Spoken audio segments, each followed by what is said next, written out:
2వ అధ్యాయము ఎఫెసీయులకు రాసిన పత్రిక 2వ అధ్యాయము తీసారమ్మా ఎవరైనా 19వ వచనం. ఇది దేవుని కుటుంబమై ఉంది, దేవుని ఇంటి వారమై ఉన్నామని వారు ఈ రోజున కృతజ్ఞత చెల్లిస్తున్నారు. దేవుని ఇంటి వారమై ఉన్నాము. వాళ్ళ శక్తిని వాళ్ళ బలాన్ని నమ్ముకోవట్లేదు, దేవుని నమ్ముకున్నారు, దేవుని కుటుంబంగా ఉన్నారు. ముందుకు జరిగి కూర్చోండి, చాపంతా ఖాళీ ఉంది. ముందుకు జరగండి, మీరు కూడా పెరగండి. దేవుని కుటుంబంగా ఒప్పుకుంటున్నారు. ఎప్పుడు ఒప్పుకుంటున్నారు? ఎప్పుడైతే ప్రార్థన జరిపించుకుంటున్నారో, జనుల మధ్య కృతజ్ఞతాస్తుతులు చెల్లిస్తున్నారు, ప్రజల మధ్య కీర్తిస్తున్నారు, వారు మాత్రమే దేవుని ఇంటి వారై ఉన్నారు. అమ్మ చదవండి 2:19. కాబట్టి ఏమంట? కాబట్టి మీరు ఇక మీదట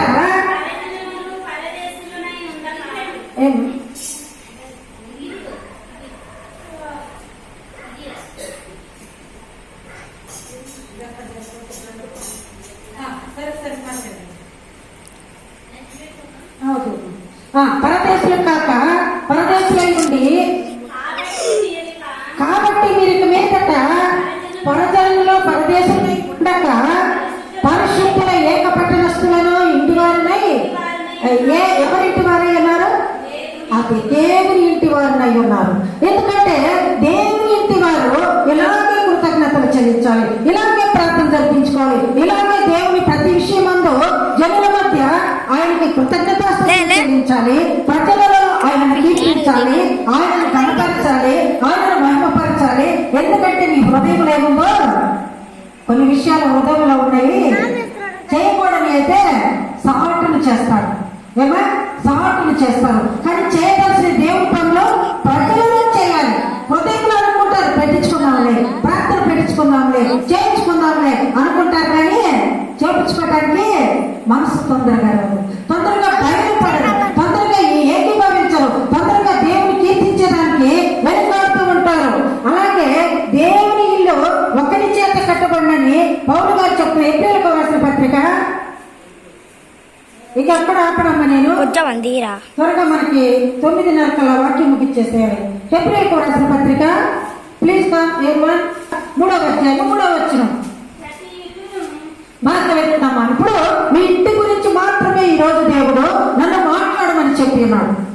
ప్రియ దాసురాలు అన్నమ్మని దాసు ప్రార్థించారు, అయ్యగారు ఈ కుటుంబమునకు నీవే వాగ్దానం ఇస్తావో అది దీవించబడేలాగా ఇవ్వమని బిడ్డ ప్రార్థన చేసినదనగా నేను ఏర్పాటు లేకుండా ప్రిపేర్ లేకుండా తీసుకున్న వాక్యం ఇది.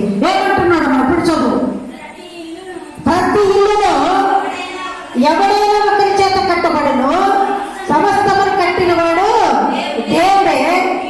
ఇంటికంటే దానిని కట్టినవాడు ఎక్కువ ఘనత పొందినట్లు ఈయన మోషే కంటే ఎక్కువ మహిమకు ఎవరైనా మోషే కంటే ఎక్కువ.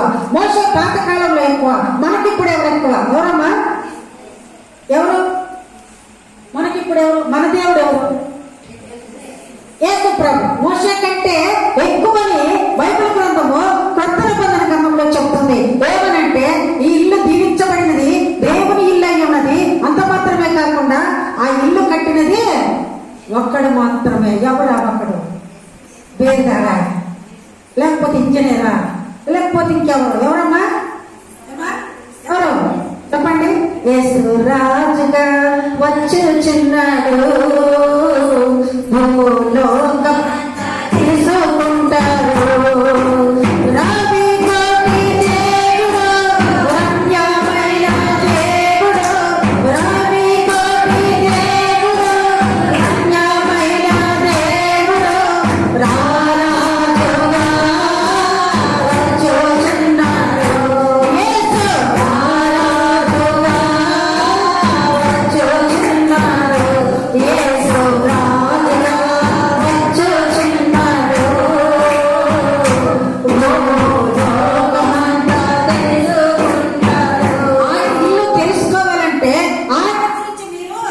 పబ్లిసిటీ చేయాలి.